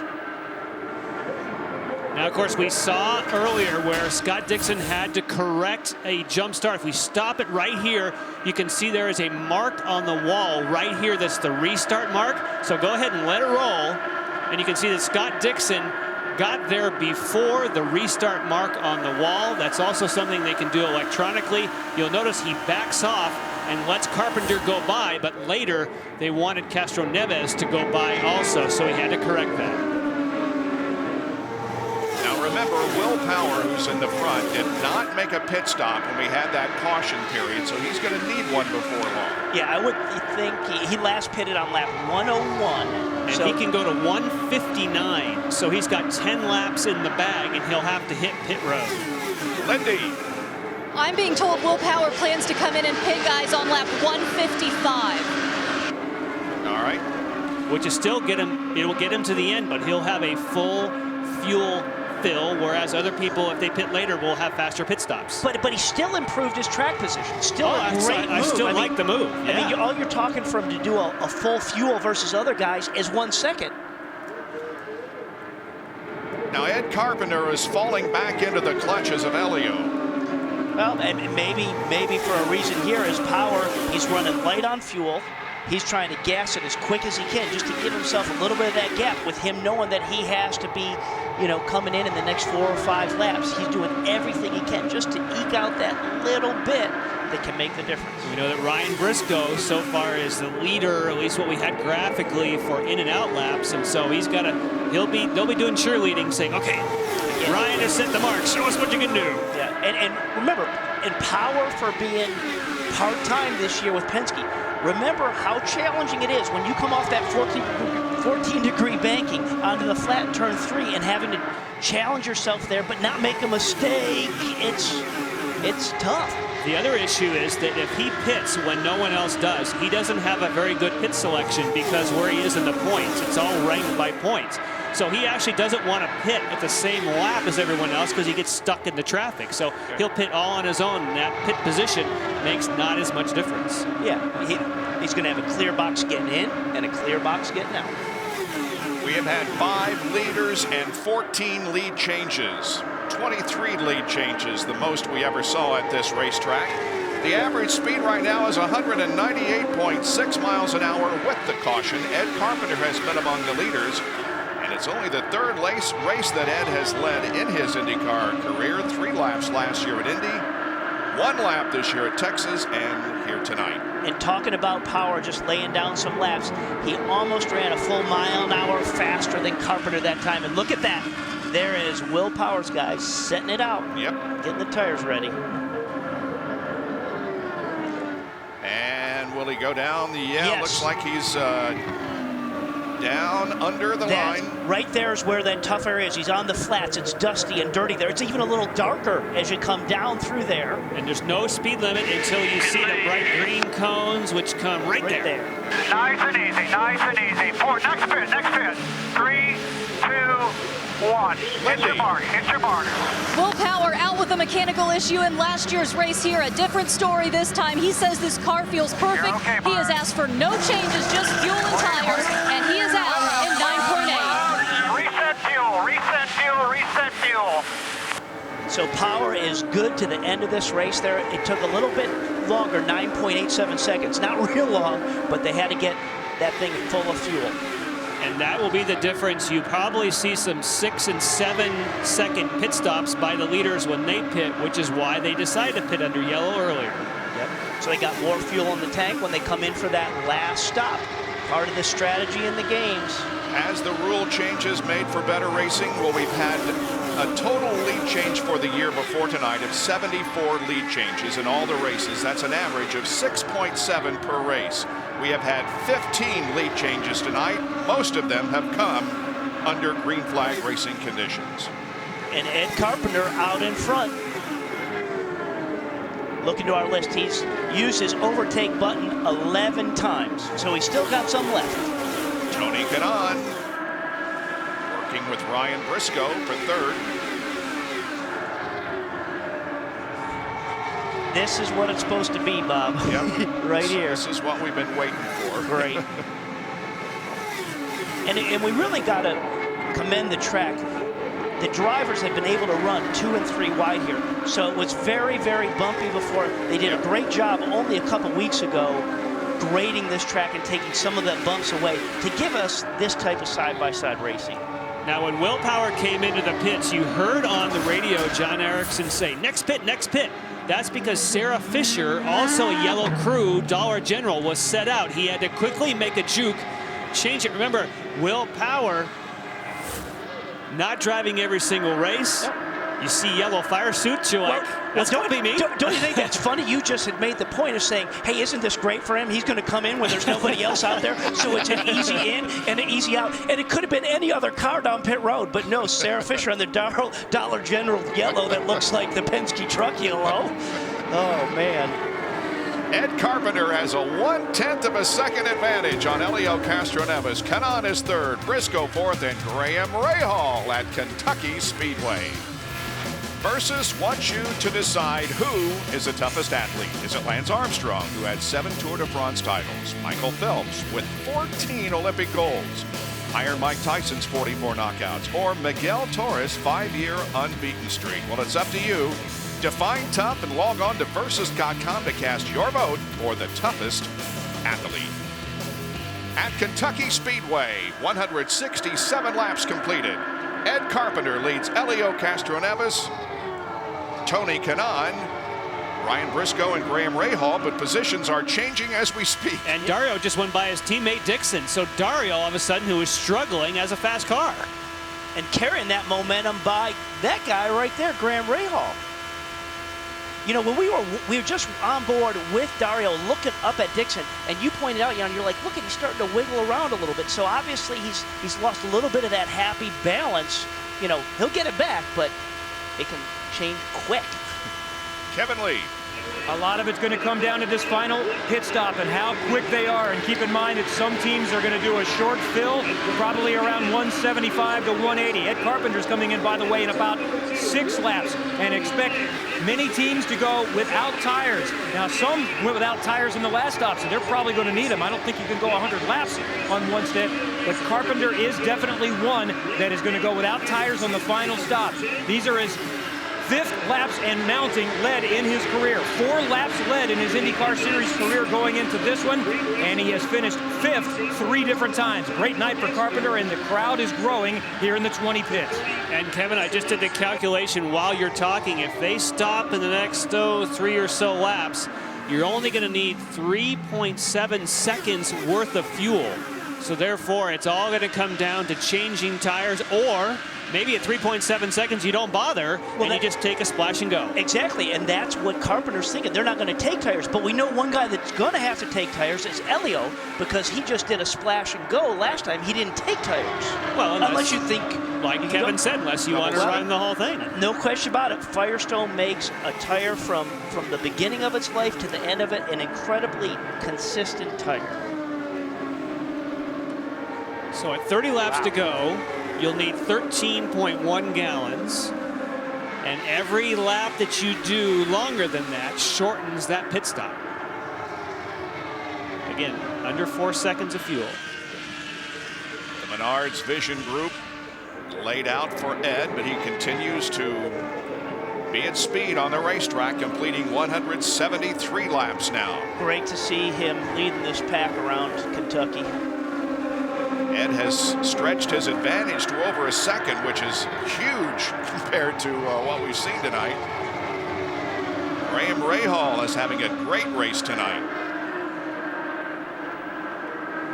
And look at there's Graham just going up high, and there's Dixon coming back by him. And he got back, and Franchitti's going back the other way. So the rules, this is what it ought to be. This shifting around back and forth, I mean, this is making it challenging for these guys and exciting for everybody up here.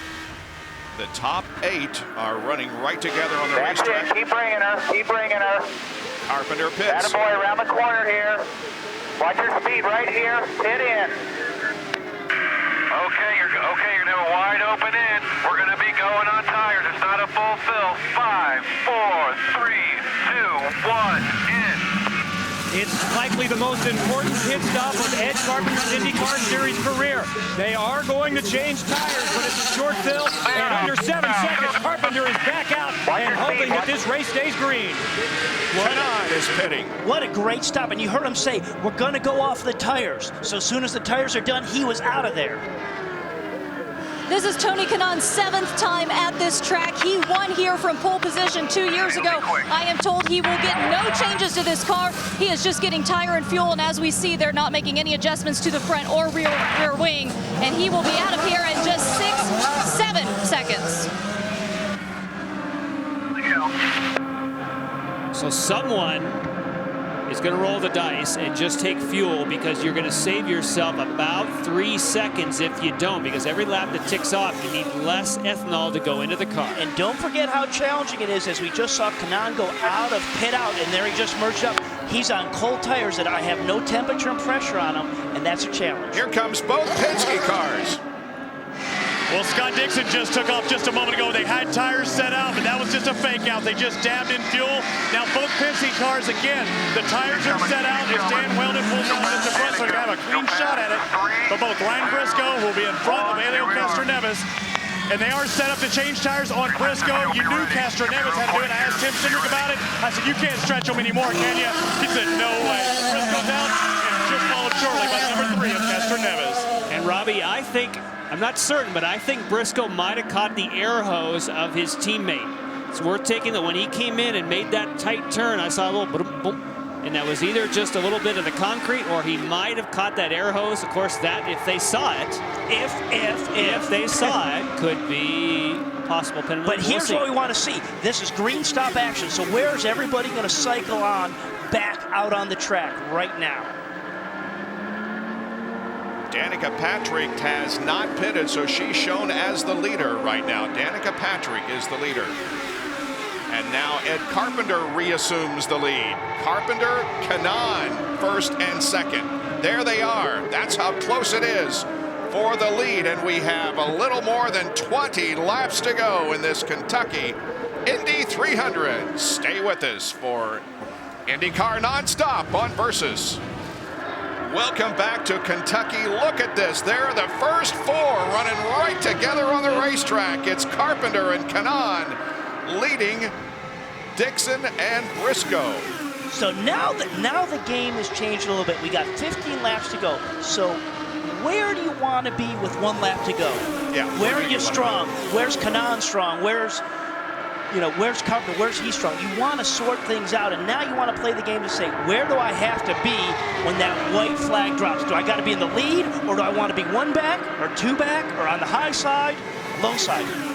And that's great if you can figure that out. Yeah. And then getting your car to that point, that's a whole nother game. If it's me, I want to be leading. I don't think that someone can give, I don't think there's enough of a slingshot if you're in the lead in turn 3 to go flying by start finish. I think you got to make your move going into 3. I'm with you. The lead's a good place. There's some places you don't want to because the draft is strong enough to where you lose it. Yeah. Unless you're side by side and your car rolls off the top of the 4, and we've seen it at the Chicago track a lot. We've seen them side by side, and the guy on the high side just nips the guy on the low side as they cross the line. But that's the games you need to figure out right now, is when you are side by side, how does my car roll off of 4? Briscoe's taking second momentarily from Kanaan. We've got 4 different teams running in the top 4 right now. Use your overtake every lap now, every lap. But where do you use it? Ooh, look at that. Oh, because there's a 10-second recharge. It's not like you can't just hold the button down. You have to do it for 12 seconds, and you have to recharge for 10. Yeah, but where do you want that 12 seconds of overtake? One thing is that earlier, Carpenter now and Briscoe have 7 pushes each, whereas Kanaan has 13. Yeah. Push, push, push, push, push. But you got to be impressed with Ed Carpenter. Win or lose tonight, he has been, well, the star of the evening as far as I'm concerned. He has just driven a magnificent race. And that's when the team clicks, when the driver clicks, and it works this way. This is what you want to see. You want to see an Ed Carpenter Vision Racing and an opportunity to win this race. Now Briscoe will try for the lead on the high side of the racetrack. Off of corner number 2 and down the backstretch. Ryan Briscoe takes the lead. But Ed's on the low side and is going to come back. Tony George watches his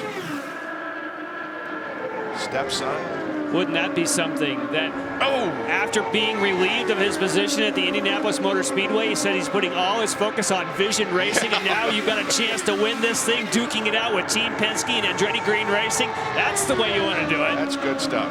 Oh, it's fantastic. Top 4 right there. And as these two guys, again, go side by side, as Briscoe's looking on the high side of Ed, it's going to give a shot here for Elio to get a little closer and Kanaan to get a little closer. 7 laps to go.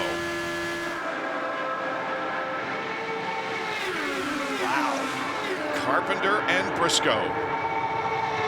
Tony Kanaan is the leader of the person who has saved those overtake helper pushes. He's got 13 of them. That's good. Yeah. Helper pushes. Overtake assist. Okay, now it's time for Elio and TK to get up there into that front row. Now they need to shake it up. I think the teammates need to work together. Team Penske, if they go nose to tail, they might be able to pull it off, because 2 cars will go faster in the line and get after Carpenter. Again, but when do you want to do it? They know they can maybe do that now, but hey, just roll. Oh, there goes your wingman. Way up high. Sorry about that. He falls back to fourth. Carpenter tries to get the lead from Briscoe. Will come down to complete 196 laps, 4 to go. Will Ed Carpenter win his first ever IndyCar Series race? Or will it be Team Penske, or will Tony Kanaan back there in third play a factor? Don't give up the bottom of that racetrack, Ed. And Briscoe's looking in his mirror. Hey, where'd my teammate go? Where'd my helper go? Yeah, he has fallen back. Now there are 4 laps to go. 4 to go. Did you see where Briscoe was at the start-finish line that time on the high side of the racetrack? 3 laps to go now, less than 3 as they go down the backstretch. If you're Ed Carpenter, you want to work Briscoe a little higher. You want to leave a little room on the bottom of the racetrack and let him slide up just a touch. And see, that helped? Yeah. That worked. And see where, let's look at the start-finish line. Briscoe's getting a little edge off of 4. And like you said, yeah, push him up, force him up a little bit as you get into 3. Less than 3 miles of racing to go, a lap and a half now, and Briscoe inches ahead, but Carpenter will not give up. And Briscoe doesn't have any overtake button pushes left. Carpenter has 2. And they come down to get the white flag. 1 more lap to go at Kentucky Speedway. Wheel to wheel through the corners. It's Carpenter and Briscoe. They go off the second corner and down the backstretch, and Ed has just a slight advantage. Look back there, however, at Kanaan and Elio Castroneves. They're battling for the 3rd spot. They come off of corner 4. Ed Carpenter has the advantage as they come off the corner at the line. It's going to be Briscoe. Nice job, babe.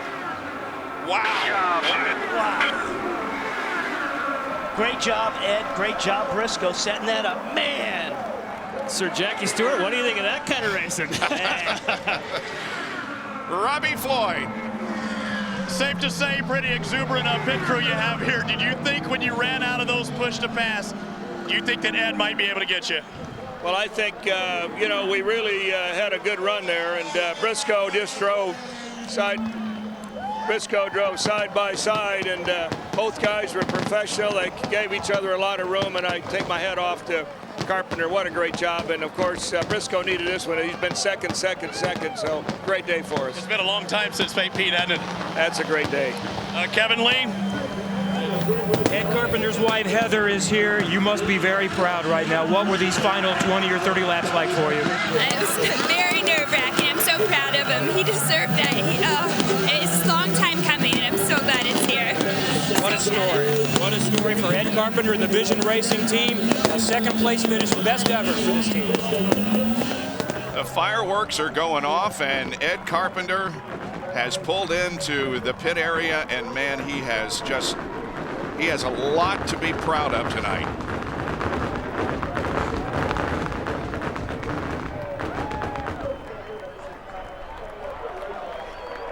Our scoring says it was 0.08 of a second, the interval, 81 thousandths of a second. Second fastest race in series history, averaging more than 200 miles an hour tonight, 200.8.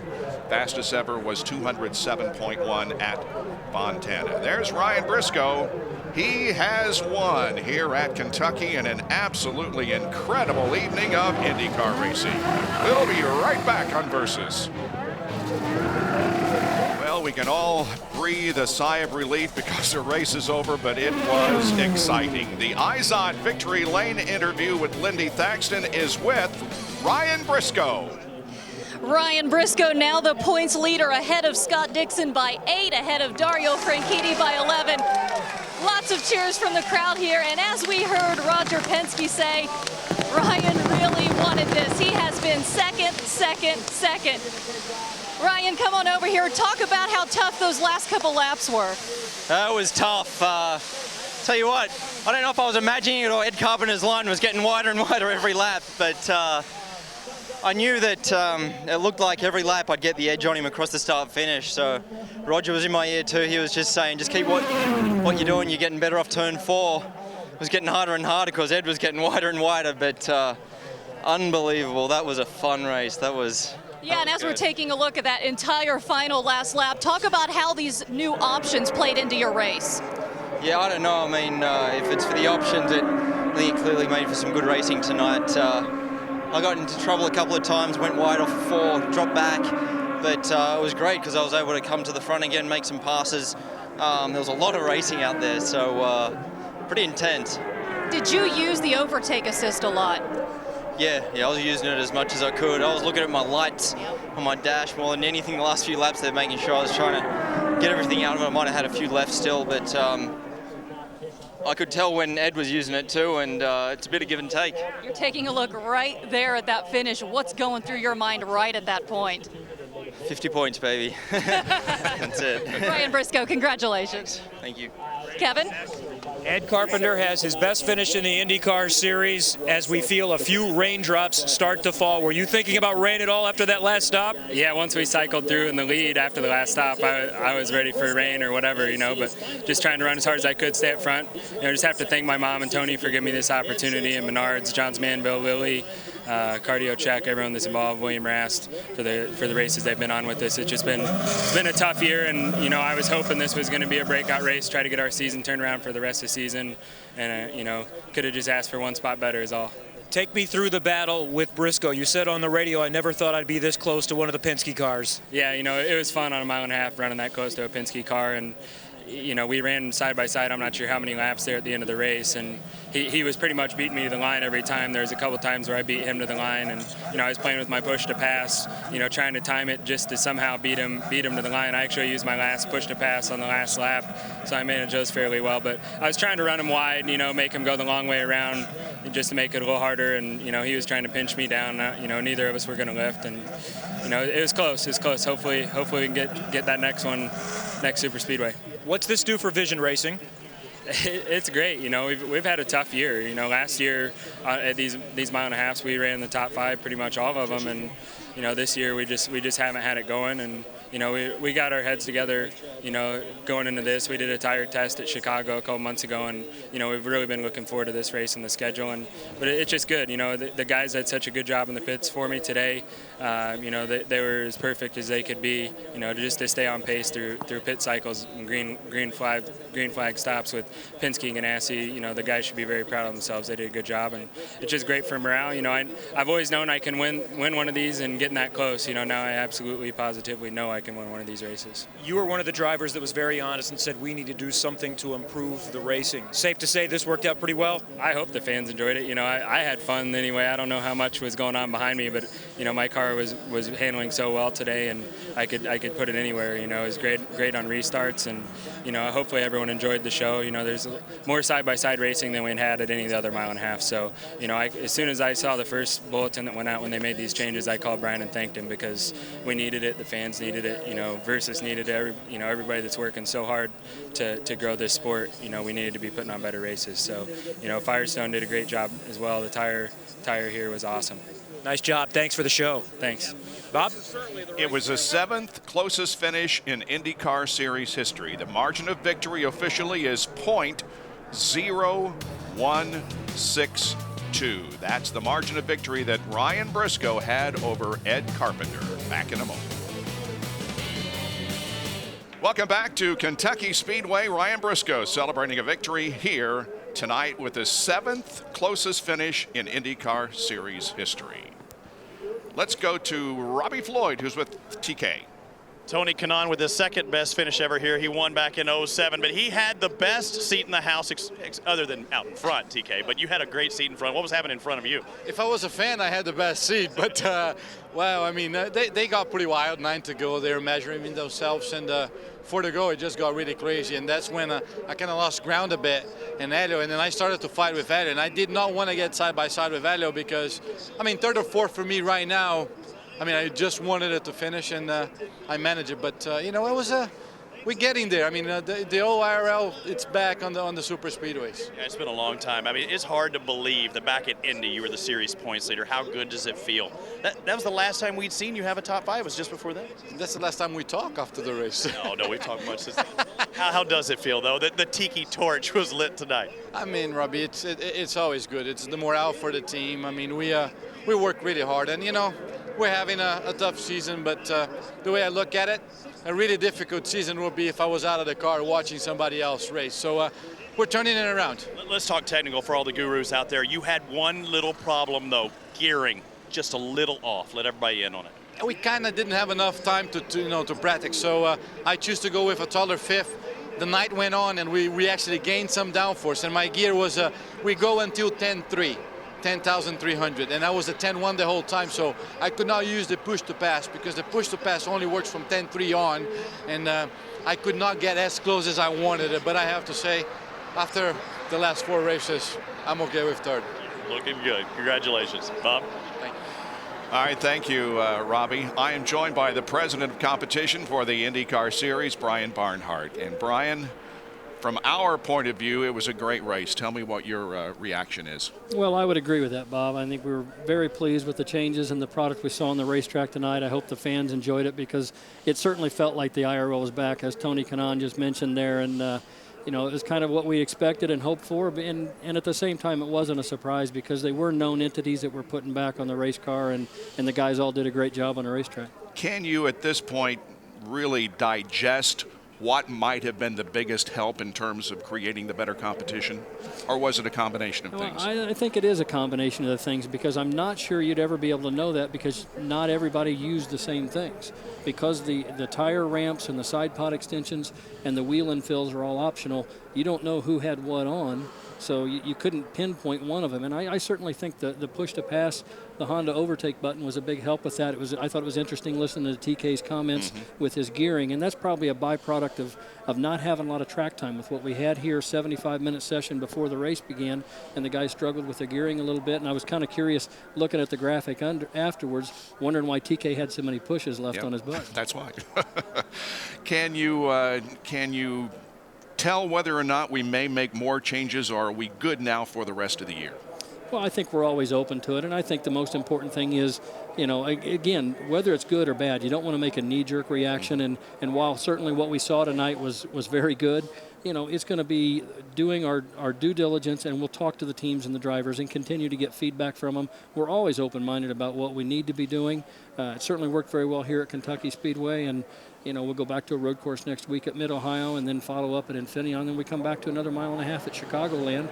But we'll be talking to the drivers and the engineers and get their feedback on it and see if we need to tweak anything. And one thing we have to mention again is the fact that these drivers and teams came into this race tonight with a very limited amount of practice, which really added to the whole mystique going into the event. Well, it really did, and it kind of shows you can do an event in one day in 75 laps, but right away you saw that Ed had a real good car in the 20 car tonight, and I think Ed had a breakout race. That was as good a race I've ever seen Ed drive. Absolutely. The team did a great job cycling through the pit stops, and they stayed in front and kept that lead for him. So overall, there was a lot of exciting aspects to it, even with the pit drama and making sure the pressure on the teams and performing on pit road, because in the last segment there, we had the top 9 cars running within about a second and a half, and one little hiccup on the pit road would have cost you a lot of positions. But Ed was able to maintain his lead, came back out, and then the last 10 laps were quite a shootout with Ryan. Well, on behalf of race fans, and that's what I am, thank you for the changes because it was great here tonight.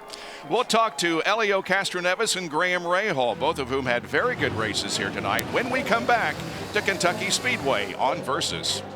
Welcome back. I am with the 4th place finisher, Elio Castroneves. And Elio, I know you want to be standing up there, but did you have fun out there? Oh yeah, now I want to be on the podium, obviously, and I know I had a car as well to be right there with Ryan. And one point in the race, I just was trying to help him, special towards to the end. Got a little too close, and unfortunately, I almost ended up in the wall. But let me tell you, man, that push to pass, it was awesome. For me, at least, worked special towards to the end. It felt like in a video game, going for it. It was fantastic. Great race. I think the car, obviously, the package was really good. So I'm happy. I heard you say something interesting, that everybody out there was respecting each other. What did you mean by that? Well, you know, obviously when you're side by side and people understand the game, if you're side by side, you're going to be slow. You only have to do that when you're like 10, 20 laps to go. And actually, because no yellow, so everybody was like following each other, make sure they wait for the right time. And man, that makes a great race, you know. Maybe not too much in the middle, but again, towards the end, it was just incredible. And I'm just, it was a great way the IndyCar started, like the new package, the Honda with the push to pass. Great job. Yeah, I was going to ask you about that. I know you like the overtake. What did you think of the other options on the car? You know, we didn't have much time to practice. If you notice, unfortunately, the weather, thank God, it's just started raining a little bit now. So we didn't have much time to practice, but I guess everybody were able to put a little bit more conservative. Maybe that was good because that's why I didn't have much accidents. So it was great. I thought it was great. My car was good. So when the car is good, that's great. Elio, thank you. Thank you, guys. Now to Kevin with Graham. Graham Rahal finished 5th. You have had 4 strong results on ovals this season. How much better is that oval program from last year, your first year in the series? Well, I think the whole Numanos Landing team's made a lot of strides. I think that it's a completely different car this year than what we raced here last year, and I mean, I think the performance shows. I mean, last year we had a good start here until the gearbox problem, but awfully proud of the McDonald's boys today because in practice the car felt horrible earlier, and for us to come back the way we did, I mean, it felt great because in the race we didn't make a single change in the pits. I mean, and they did a great job in the pit stops, and you know, for us to compete with these guys up towards the front, that's where we need to be, and you know, that's where we want to be, and I think we're getting closer. We enjoyed this race from a spectator standpoint. What about from a participant? Was it fun?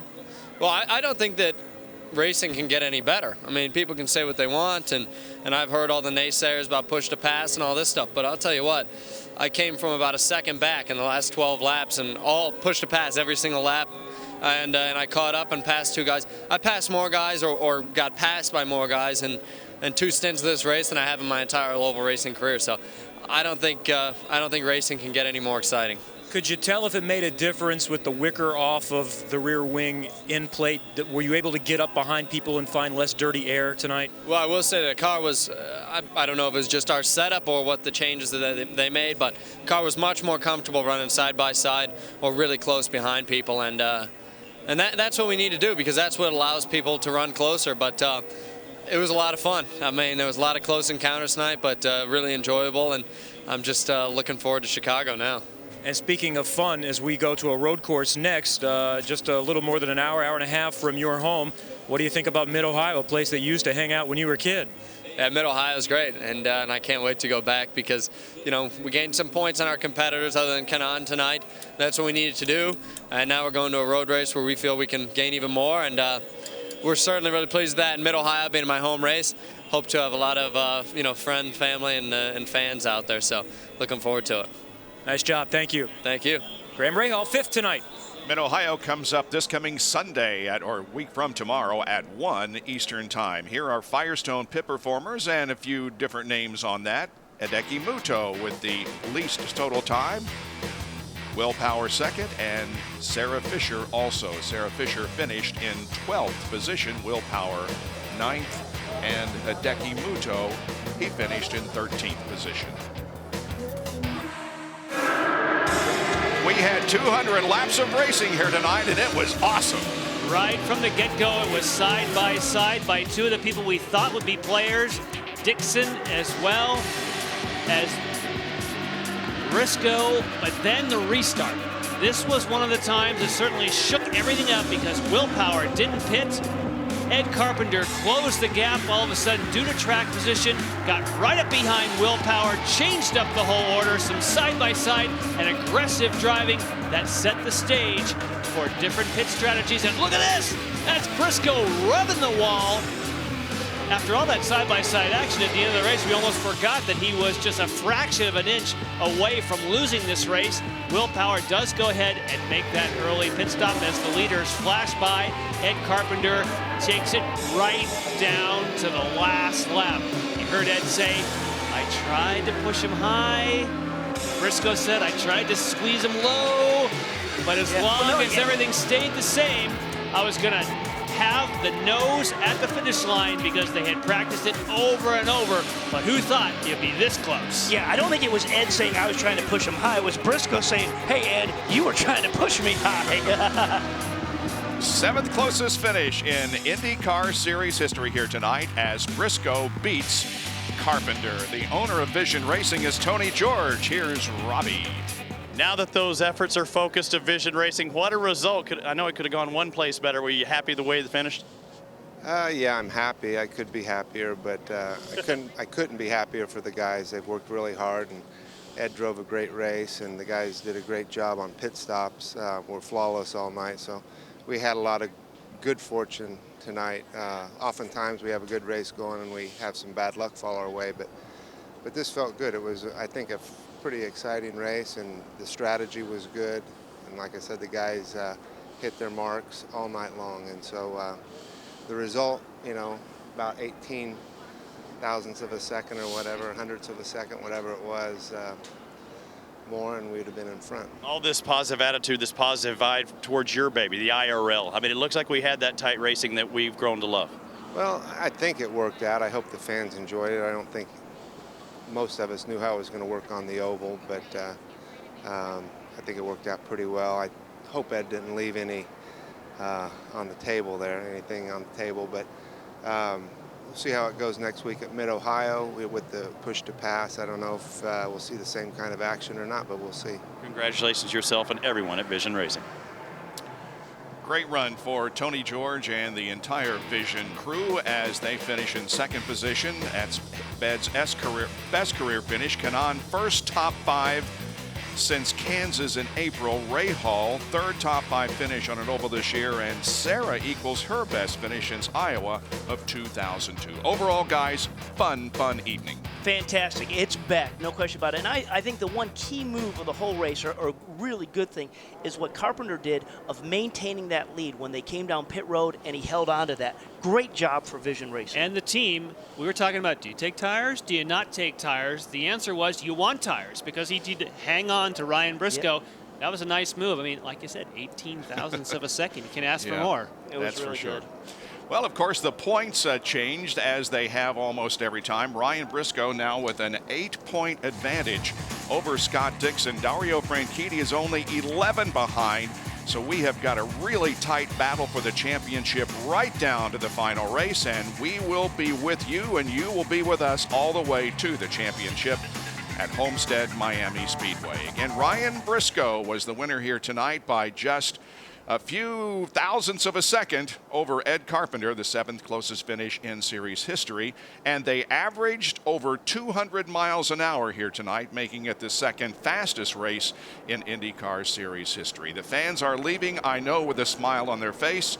Certainly the changes that were made in the series to increase the competition worked here tonight. We enjoyed it. We'll be back, of course, on Sunday afternoon with a much different type of racing on the road course at Mid-Ohio. Coming up next, crashes and conflicts. Join us Sunday, August 9th at 1 o'clock Eastern for the Honda Indy 200 at Mid-Ohio. You can find IZOD at your local Macy's dealer. For more information on IndyCar, log on to Versus.com. Congratulations to Ryan Briscoe. For Robbie Buell, Jan Beekes, Kevin Lee, Lindy Thexton, and Robbie Floyd, I'm Bob Jenkins. We'll see you next Sunday at Mid-Ohio. So long, everyone.